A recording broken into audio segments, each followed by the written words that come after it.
Welcome students for today's class. Today we are going to start with the multimedia networking, which is of your fifth module.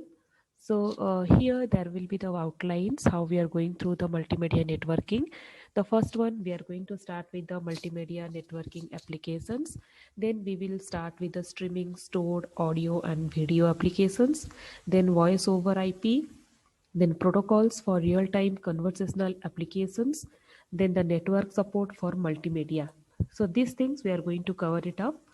So moving towards the first slide, here you can see the multimedia audio. So before going to that, you have to understand what do you mean by multimedia. So, what you people know about the multimedia? So, the multimedia is nothing but where we will have some of these signals, okay, some audio signal and some video signals and all, and we have to stream all this internet.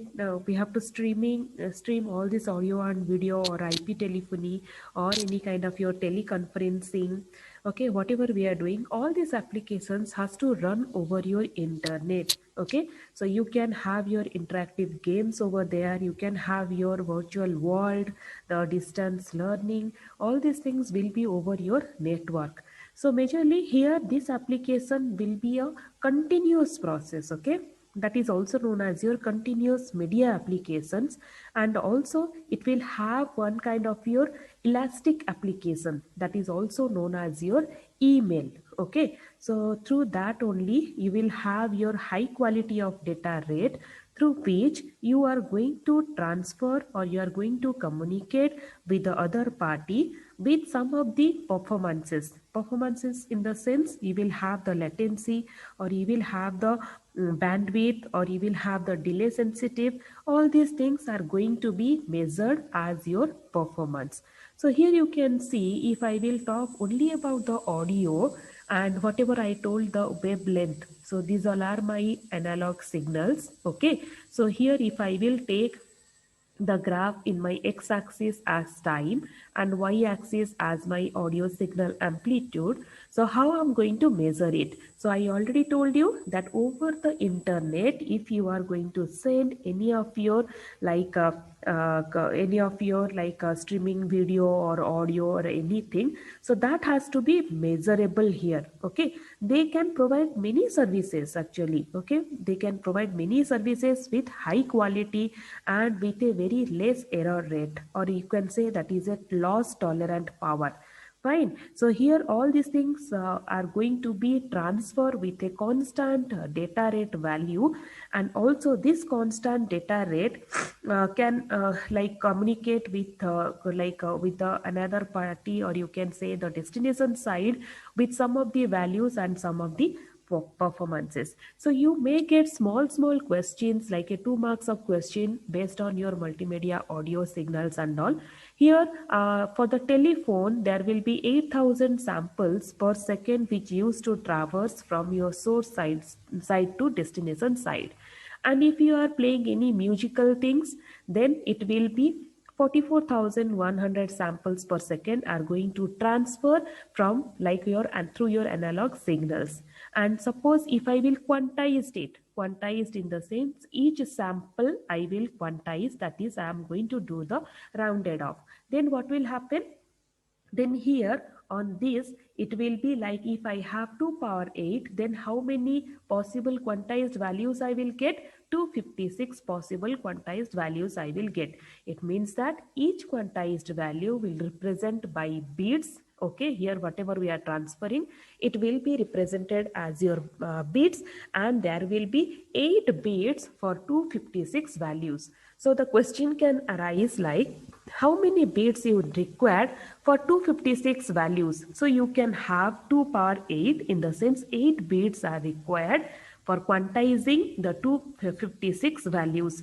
So this one will be your multimedia audio. So if I move towards your next slide, you can see if you have if you suppose unable to transfer the values, okay, or you got some kind of your error, that is known as your quantization error. And also you can say that it is quantized the value over your analog value, so that is known as your quantization error. And what about these things? This is nothing but sampling rate, and which we are going to measure as n samples per second. Okay, so now if I have taken the example as 8,000 samples per second, and they have 256 quantized values, then 64,000 bps, bits per second. So what will happen? The receiver can convert the bits back to the analog signal.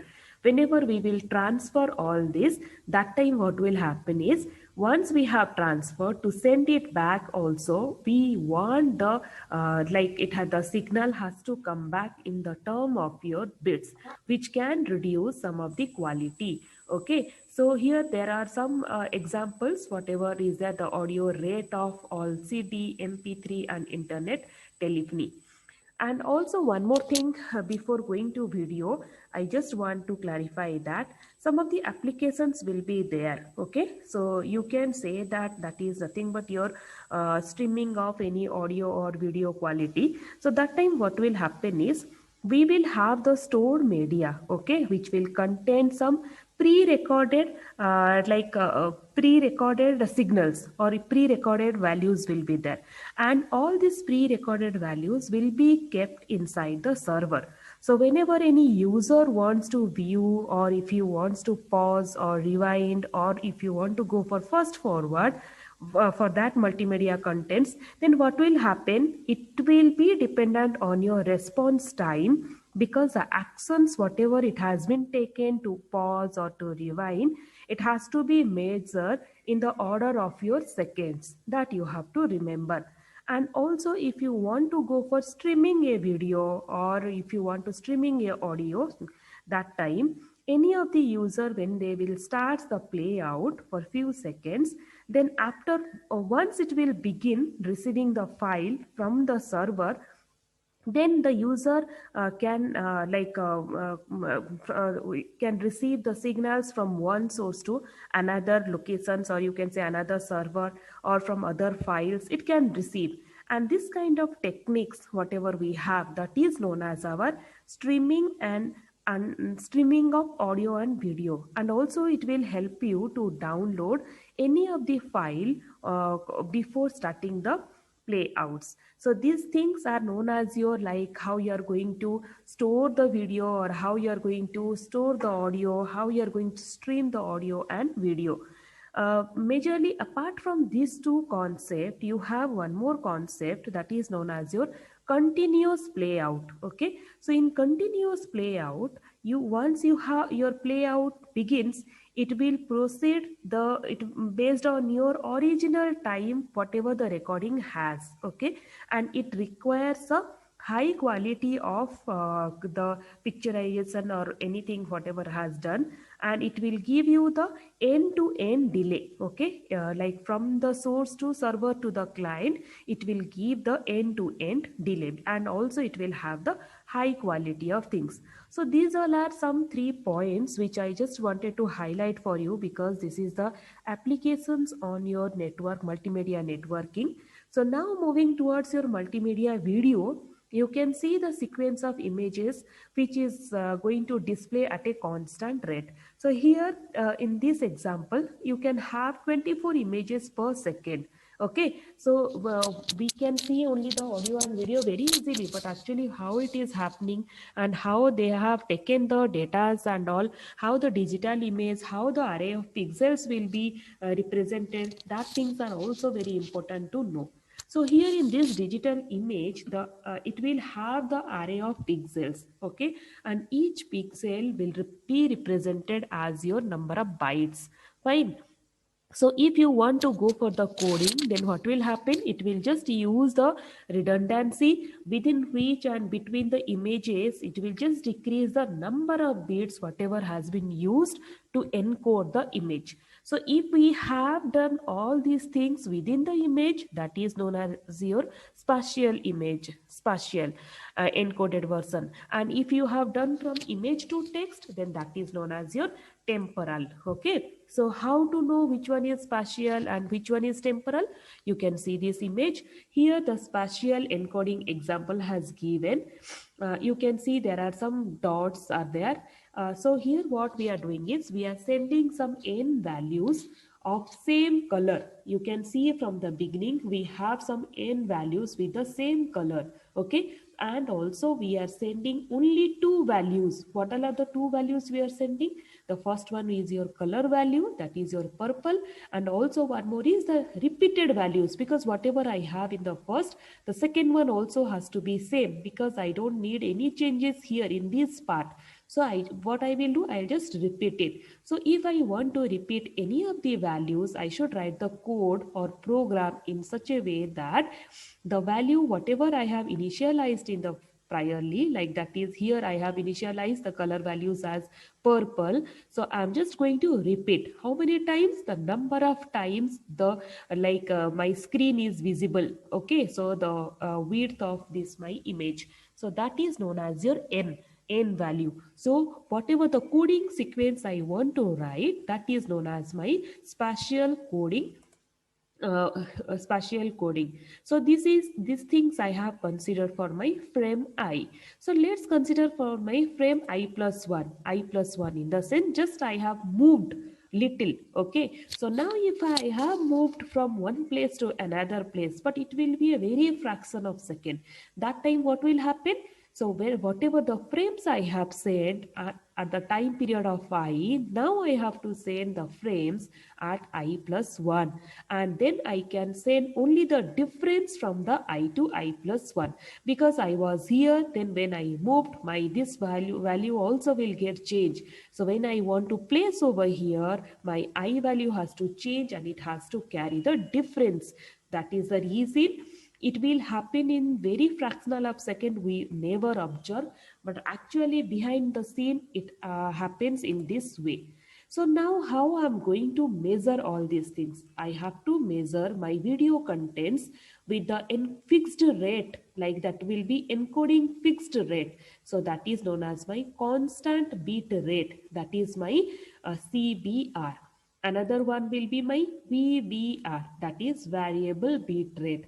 What is that variable bit rate? Here the video encoding rate will change the amount of spatial and the temporal coding whenever it wants to change. Okay, so that is my variable change. Here I am changing my variables, but here I am changing my constant bit rate. Next one will be the example. What are the examples we can give? You can give like MPEG 1 CD-ROM 1.5 Mbps of data. You can have MPEG 2, MPEG 4. You know already this kind of video and audio we used to have to go for that. But everywhere we are using this CBR concept and VBR concept. Now we have the multimedia networking in three application types. Okay, so where and all we are going to use these application types, I told you. First we have to use for the streaming stored audio and video, and next one will be conversational voice or video over IP. Then the next one will be streaming live audio and video. So if I want to go for streaming stored audio and video, then how it will be, and how it is going to be utilized, and how we are going to have use this concept. So first what will happen is the client will request the audio or video data whatever is stored at the server. Then according to the client's request, the server will send the data by using the socket connections for transmission. And then what will happen? We already know if the concept about TCP and UDP. So by using the concept of TCP and UDP socket, the connections has to be in practice. Okay, they are going to send repeatedly. So then the data, whatever are segmented, or it has to be encapsulated with special headers, then it has to go through the audio or video traffic. Okay. So what will happen then? Then the real-time protocols, whatever we have used, they will take the public domain and they will encapsulate the data, such as like your segments. So this is nothing but you are going to store, or you are going to stream the audio and video. Then slowly what will happen, this audio and video streaming applications, they will provide the protocols whatever is required for the client and server for communications purpose. Okay. Then the real-time streaming protocols, they will have the public domain with them to utilize for this purpose. And sometimes the clients will also request from the web browser that they need some separate helper applications, which is also known as your media players. Okay. To which requires for playing out the audio or video. So this kind of players will help you as your short-term version of your utilization of your servers. So these things are nothing but it is known as your streaming stored audio or video. You can stream also, you can store also. Okay. So here I also one more thing. It will be very faster to transfer the data from your client to server or server to client. The next one, you can have the overview on conversational voice or video over your IP. So here what is happening, it will have the interactive nature in between your human to human conversation. Okay. And like your voice video conferencing and all.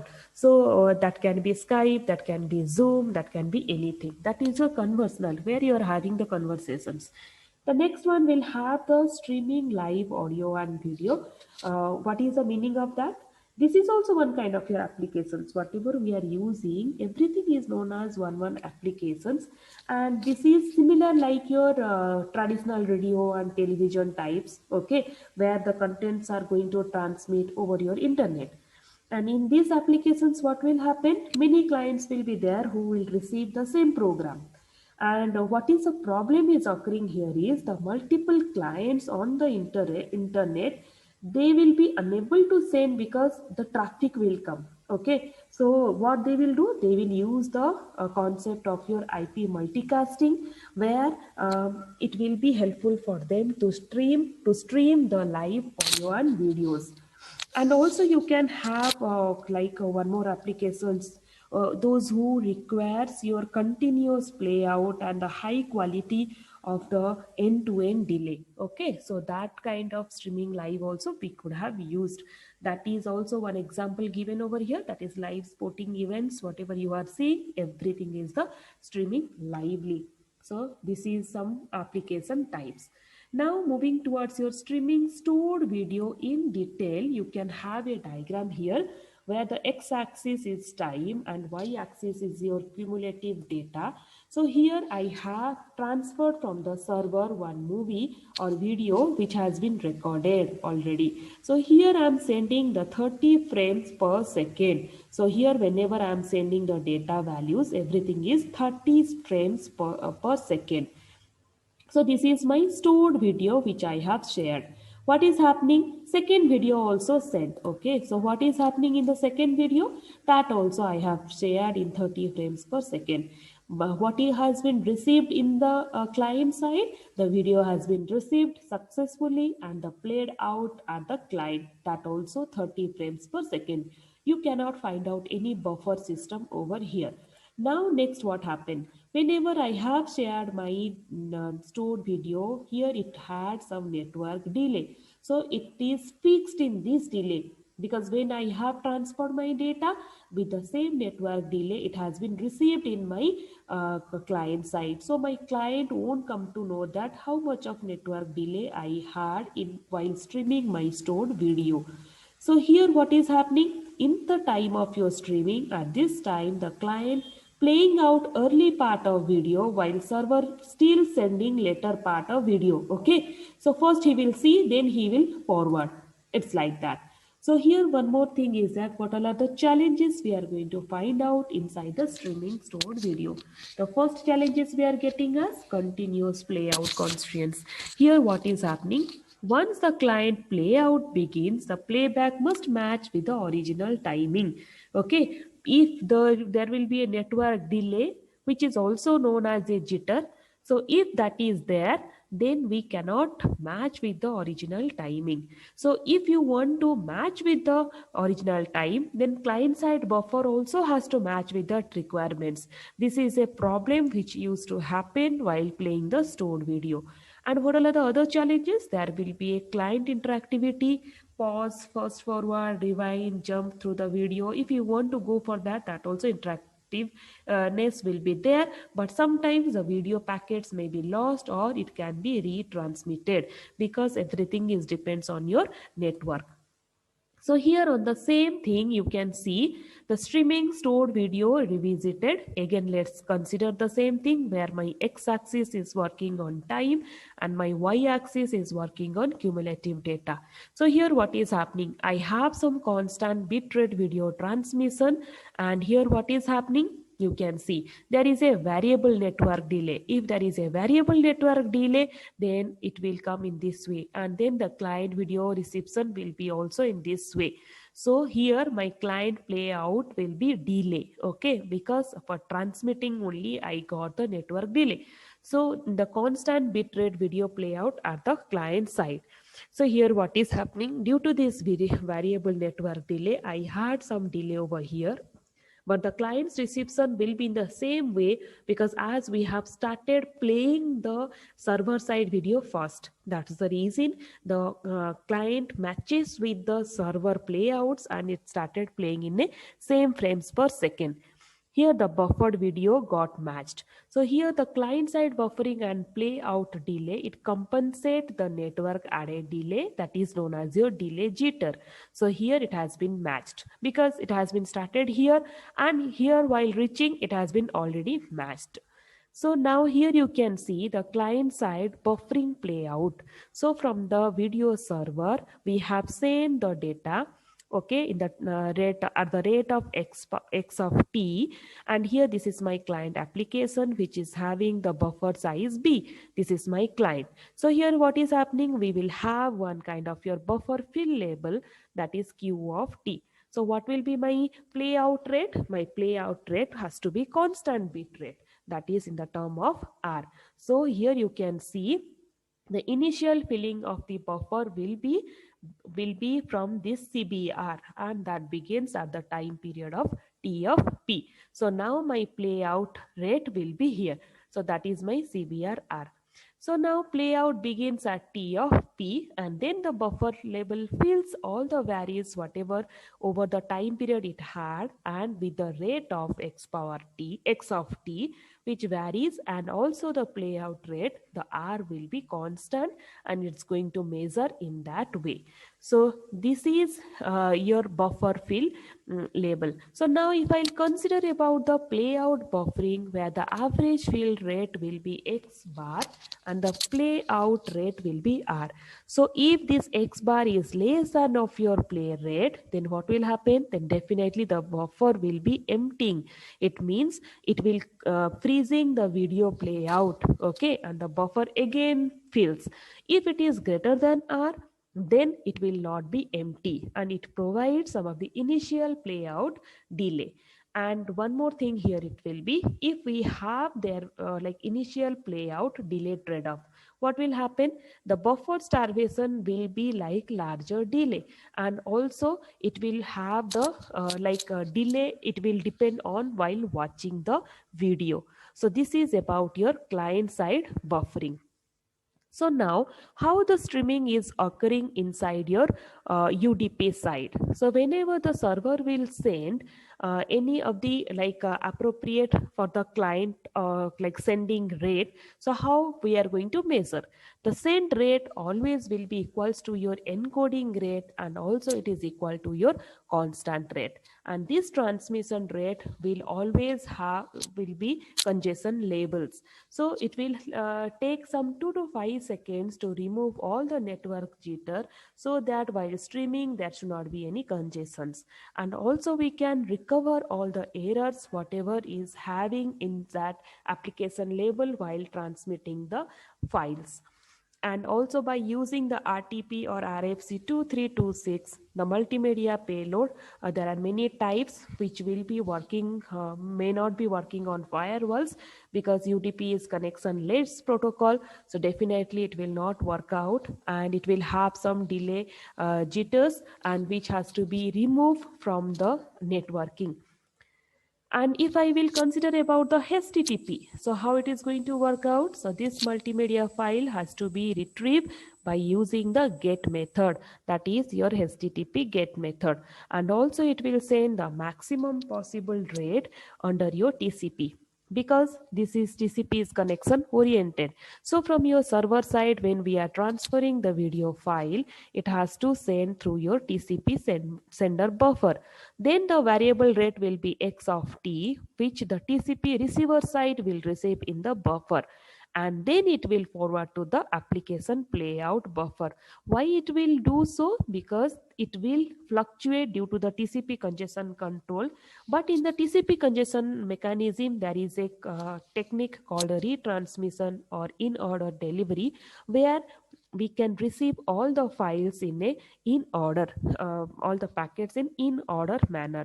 And also it will have the larger playout delay, where it will have the smooth TCP delivery rate. Okay, and everything will pass on your firewalls, but in your UDP it was not passed on your firewalls. So this is all about your streaming multimedia over your TCP and UDP, and on your audio and video. Hope you have understood. You might get some of the questions on this. Uh, so I have completed streaming multimedia networking till here. So next class we are going to see voice over IP. Thank you.